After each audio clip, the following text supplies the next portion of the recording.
해야겠어. 그리고 당신 아파서 안 데리고 간 거잖아. 쉬라고 배려했는데 왜 이렇게 난리를 치는 거야? 배려? 그게 내 배려야? 나 챙기기 귀찮아서 그냥 나간 건 아니고. 그리고 당신 나한테 사업 괜찮아지면 시부모님 직구해서 나가실 거라고 했잖아. 그러면서 조금만 참아달라 했잖아. 근데 지금 이게 뭐야?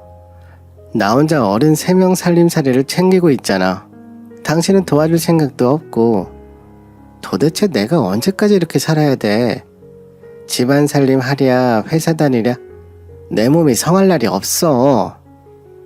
남편이 성질을 내길래 저도 윽박질러 버렸어요. 본인이 화를 내면 제가 깨갱할 줄 알았나 봐요. 그런데 아시죠? 지렁이도 밟으면 꿈틀거리잖아요. 계속 좋은 말로 하니까 못 알아듣는 것 같아서 저도 같이 성질을 내버렸어요. 그랬더니 갑자기 저를 설득하더라고요. 지금은 사업이 잘 되고 있긴 하지만 또 언제 안 좋아질지 몰라서 엄마 아빠도 목돈 들여서 집을 사는 것이 부담스러워서 그러신 거야. 당신도 알다시피 우리가 돈 벌게 된 지 얼마 안 됐잖아.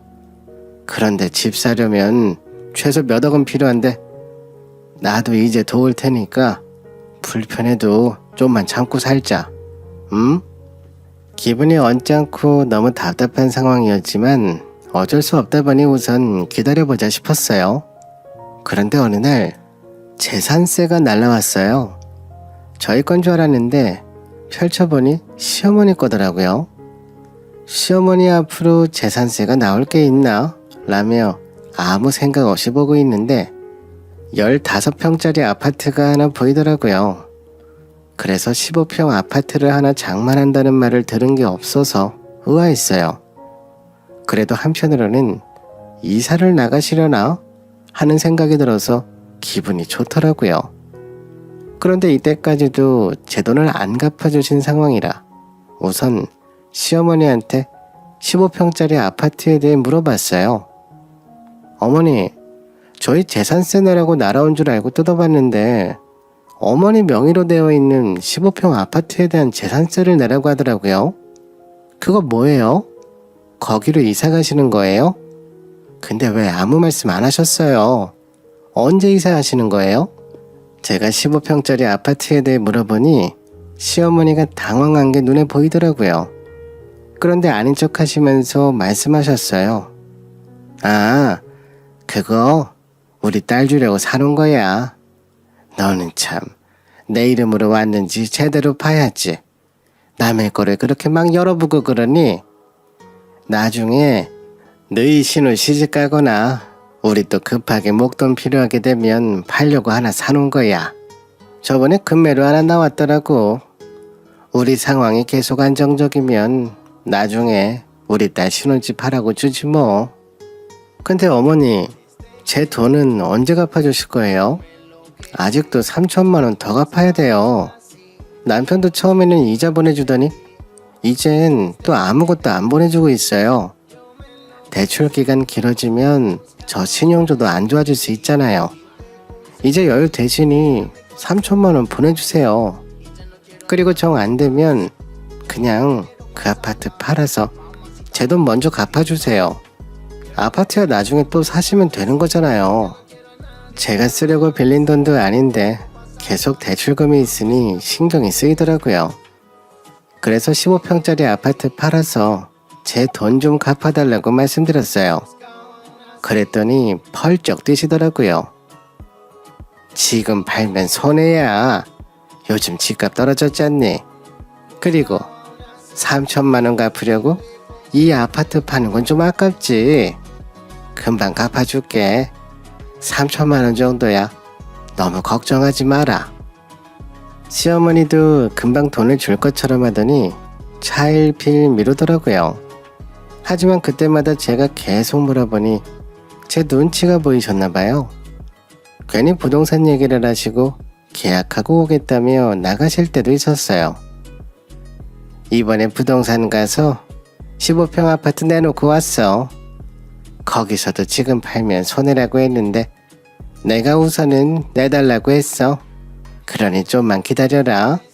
저렴하게 내놨으니 연락이 올 거야. 그러더니 하루는 계약서 쓰러 간다고 했다가 결국 계약이 안 됐다는 등 결국 아파트는 팔리지 않고 시간만 흘렀어요. 그런데 어느 날부터 남편이 전화통화를 하는 시간이 많아지더라고요. 종종 차 안에서 통화를 하기도 하고 그리고 핸드폰을 저한테 안 보여주는 날들이 많아졌어요. 뭔가 기분이 이상해서 순간 바람을 피고 있나? 란 마음이 들었어요. 그래서 남편이 자고 있을 때 몰래 핸드폰을 열어서 확인해 봤어요. 근데 전화 목록에 시누이랑 시부모님이 많이 있더라고요. 순간 시누이 전화번호가 맞나? 확인했더니 시누이가 맞더라고요. 왜 이렇게 둘이서 통화를 자주 했지? 라는 생각에 시누이한테 문자가 하나 왔어요. 그래서 서로 문자를 나누며 했던 얘기를 보게 됐어요. 신우가 그랬더라고요. 증여세는 어느 정도 나오려나? 내 명의의 아파트가 생기는 거야? 너무 좋다. 근데 새언니한테 갚아야 할 돈 있다며. 그거는 갚았어? 그리고 언제까지 언니랑 같이 살 거야? 엄마 아빠 보러 가고 싶은데 새언니가 있으니까 나도 너무 불편하단 말이야. 언제 엄마 아빠 따로 나오신대. 그러자 저희 남편이 황당한 소리를 써놨더라고요. 집에 무료로 살림해주는 사람이 있는데 뭐하러 이사를 가? 돈이 있어도 우리 부모님 그냥 여기서 사실걸? 그리고 집으로 나가는 돈이 없으니 그 15평짜리 아파트도 현금으로 턱턱 사셨지. 그건 심지어 대출금 하나도 없어. 요즘 니네 새언니한테 사업 잘 안 풀린다고 얘기하고 있으니까 저번처럼 받았다고 얘기하지 말고 내가 너 가방 사준 걸로 내가 얼마나 시달렸는지 알아? 그리고 니네 새언니가 지금 아파트 알고 있어서 엄마도 빨리 너한테 넘기고 싶어 하는 것 같아. 그러니까 너도 새언니한테 모르는 척하고 있어. 둘이서 한 문자를 보니 15평짜리 아파트를 팔아서 제 돈을 갚는 게 아니라 신우한테 아파트를 증여하려고 알아보고 있더라고요. 그러면서 집들이 얘기까지 나왔어요. 나 그래도 집 생기는 건데 집들이는 하고 싶어. 언니한테 말하지 말고 엄마랑 오빠랑 해서 하루 집들이 하자. 날짜는 다다음 주 정도 어때? 내가 엄마 아빠한테도 날짜 물어봐서 괜찮은 날로 정하면 알려줄게. 심지어 집들이까지 할 계획인데 저를 부르지 않을 생각이더라고요. 사람을 무시해도 이렇게까지 무시할 수 있을까란 생각에 화가 부글부글 끓었어요. 문자를 본 후 눈앞에 있는 남편을 당장 깨워 화를 내고 싶었지만 심호흡을 깊게 쉬면서 생각을 정리했어요. 내 앞에서는 사업이 잘 안 된다. 빨리 아파트 팔아서 돈 마련해주겠다 하더니 뒤에서는 28살밖에 안 된 시누이한테 아파트를 주려고 한 거였죠. 근데 시누이한테 증여하게 되면 지금 당장은 아니더라도 내가 알게 될 텐데 그 생각은 안 한다는 게 정말 기가 막혔어요. 나를 이렇게까지 속이려고 하는데 그래, 나도 장단이나 맞춰주자 생각했어요. 그래서 문자를 본 것도 모르는 척하면서 행동했어요. 하지만 집들이 날짜는 제 핸드폰에 표시해놨어요. 그러면서 은근슬쩍 남편한테 15평 아파트에 대해 얘기를 했었어요. 어머니가 그 아파트 파신다고 했는데 혹시 상황이 어떻게 되고 있는지 알아? 내가 한번 그 근처 부동산 가봐야 할까봐. 기다려봐. 팔리겠지. 조급하게 생각한다고 해서 빨리 되는 거 아니잖아. 그리고 돈 얘기 좀 그만해. 사람이 왜 이렇게 돈돈거리는 거야? 하루 이틀도 아니고. 사실 이렇게 계속 얘기를 하면 양심이라도 찔릴 줄 알았어요. 그래서 솔직히 저한테 털어놓으면 사과할 줄 알았거든요. 그런데 오히려 돈 얘기를 그만하라면서 화를 내더라고요. 정말 안 되겠다는 마음이 들었어요. 그래도 계속 신락 같은 희망을 갖고 있었어요. 그렇게 대망의 시누이 집들이 날이 다가왔어요. 아침부터 남편이 부지런히 움직이는 것처럼 보이더라고요. 그래서 일부러 남편한테 데이트 가자는 말을 슬쩍 던졌어요. 아침부터 왜 이렇게 분주해? 어디 갈 곳 있어?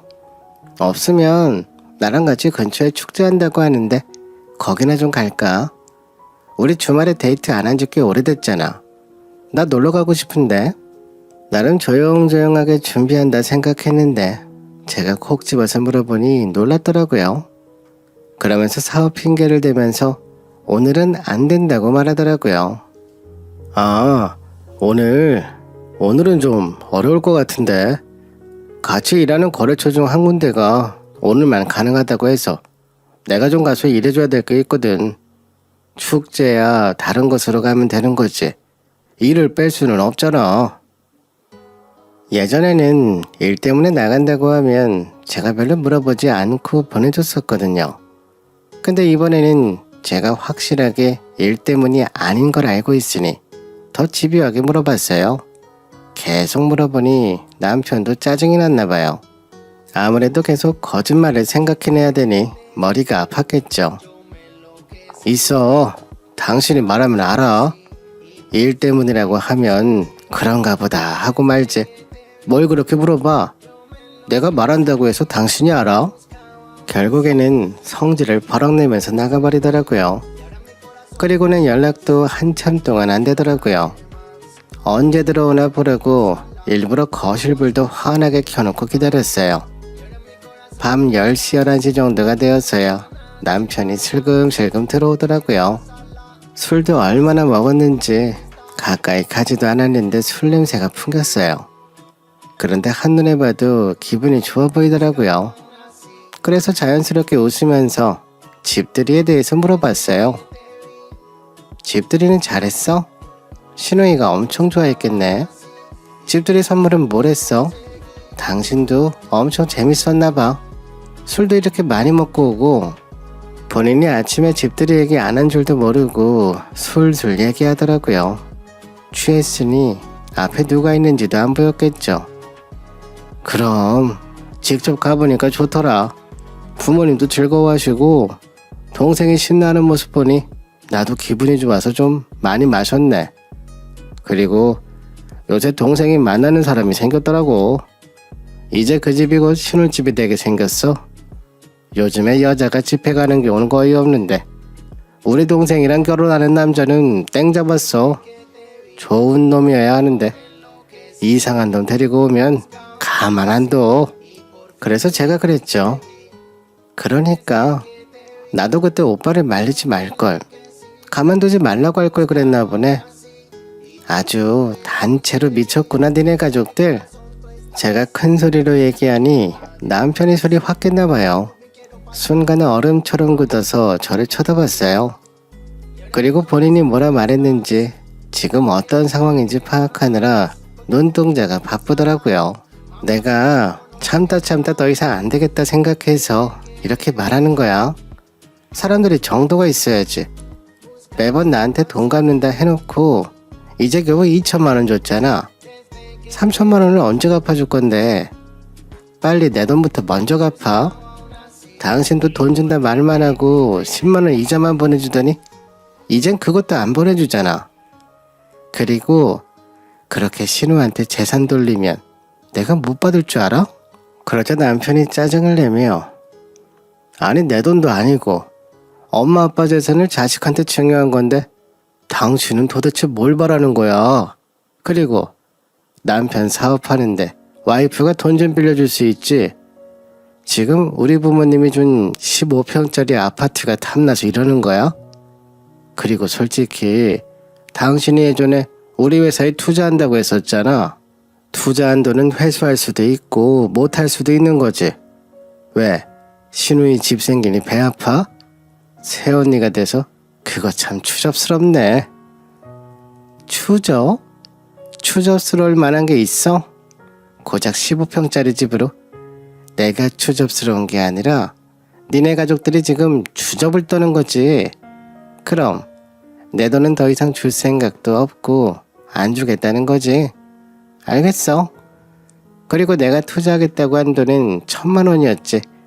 그 이후로 나한테 계속 돈 빌려가서 내가 더 대출 받아왔었잖아. 하며 제가 핸드폰을 들어 단축 번호를 꾹 눌렀죠. 단축 번호 2번이 저희 오빠 번호거든요. 제가 2번을 누른 걸 보더니 순간 남편 동공이 흔들렸어요.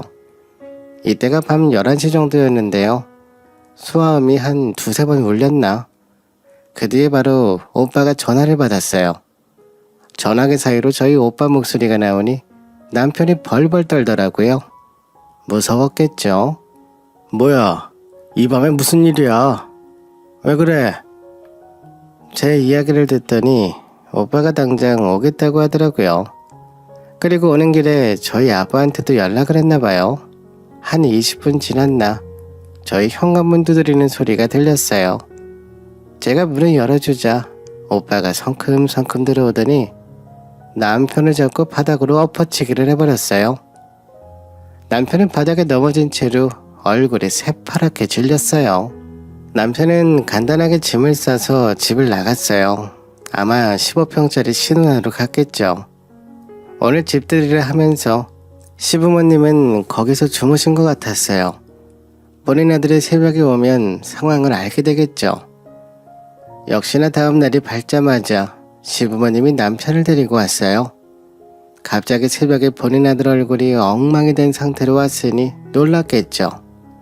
아마 이때 남편 대신 시부모님이 사과를 하셨다면 지금과는 다른 상황이 펼쳐질 수도 있었겠죠. 하지만 시부모님은 씩씩거리며 들어오셨어요. 아니 어떻게 100년 손님인 사위를 바닥으로 내팽개칠 수가 있어요. 애 얼굴 좀 봐요. 새벽에 얘 얼굴 보고 얼마나 놀랐는지 몰라요. 그리고 저희 애한테 집에서 나가라고 하셨다면서요? 아니 이 집은 저희 아들이랑 며느리 집인데 왜 저희 아들이 나가요? 그리고 어른이 돼서 어떻게 애들 보고 이혼하라고 하실 수가 있어요? 저는 본인 처 하나 못 챙기는 사위는 필요 없습니다. 그리고 아직도 우리 딸 돈도 못 줬다고 들었는데 달라는 말 안 하겠습니다. 대신 집만 받겠습니다. 그래도 저희 아빠가 정중하게 얘기를 하셨어요. 근데 당장 눈앞에서 집을 뺏기게 생겼으니 시어머니도 안 된다고 하시더라고요. 아니죠. 저희가 빌린 건 3천만 원밖에 안 되는데 집을 가져가시는 건 말이 안 되죠. 그리고 사업하신다는 분이 이렇게 계산하시면 어떡해요? 재산 분할은 정확하게 해야죠. 시어머니가 재산 분할 정확하게 해야 한다며 소리 지르는데 오히려 저희 아빠는 싱긋 웃으시더라고요. 정확하게 하고 싶으시다. 그럼 어쩔 수 없겠네요. 자네, 내가 우리 딸 아이 몰래 빌려준 돈이 많은 거 알고 있지? 그 내역서 내가 뽑아줄 테니 바로 입금하는 게 좋을 거야. 조용히 집 주고 나갔으면 나도 안 받을 생각이었는데 사부인이 재산 분할을 정확하게 해야 한다니 내가 안 받을 수가 없네. 계좌이체 않네요. 내가 정리한 게 있어. 자네가 나한테 5천만 원 정도 빌려갔네. 당장 갚아줘야겠어. 저도 몰랐는데 남편이 아빠한테 연락해서 도와달라고 했나 봐요. 아무래도 저희 아빠가 사업을 하시기도 했고 저희는 경제가 안 좋은 상황이라 해도 타격이 거의 없었어요. 그러니 야금야금 돈을 빌려달라 했었나 봐요. 생각보다 적지 않은 돈이더라고요. 순간 남편의 얼굴이 창백해졌어요. 본인도 잊어버리고 산 것 같았거든요. 그렇게 저희 아빠도 사업하시는 분이다 보니 이런 계산이 정확하시거든요. 시어머니는 못 믿겠다고 부풀려서 말하는 거 아니냐고 하더라고요. 그랬더니 아빠가 계좌이체 내역을 보여주셨어요. 시어머니도 직접 눈으로 보니 더 이상 말을 못 하시더라고요. 확인하셨죠? 누구보다 자네는 잘 알 거라고 생각해. 이거 오늘 내일까지 안 보내주면 돈 빌려가서 안 갚으니까 더 이상 거래하지 말라고 내가 이 바닥에 소문낼 거야. 알지? 이 바닥 소문 제일 중요한 거. 갑자기 시어머니가 잘못했다고 하면서 당장 짐 싸서 나가겠다 했어요. 그러면서 남편한테도 빨리 사과드리라고 하더라고요. 그렇게 신혼집이었던 28평 아파트가 이제 온전히 제 소유가 됐어요.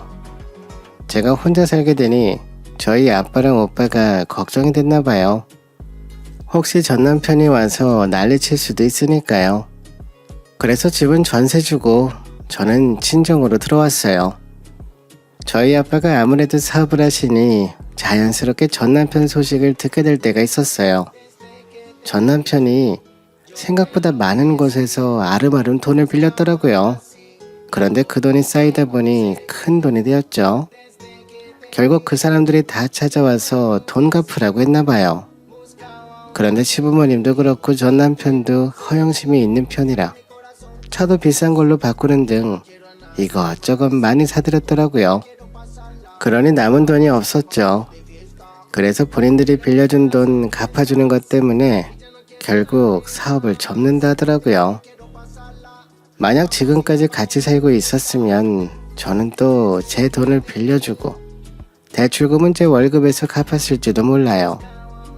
그렇게 저는 남편이 빌려간 돈 갚으면서 평생을 살았을지도 몰라요. 그런 생각을 하면 소름이 돋아요. 다행히 이제는 그런 걱정 없이 편하게 내가 번 돈 나 혼자 풍족하게 쓰면서 살고 있습니다. 결혼 생활 한번 해봤으니 앞으로는 그만하려고요. 당분간은 저도 조용히 일하며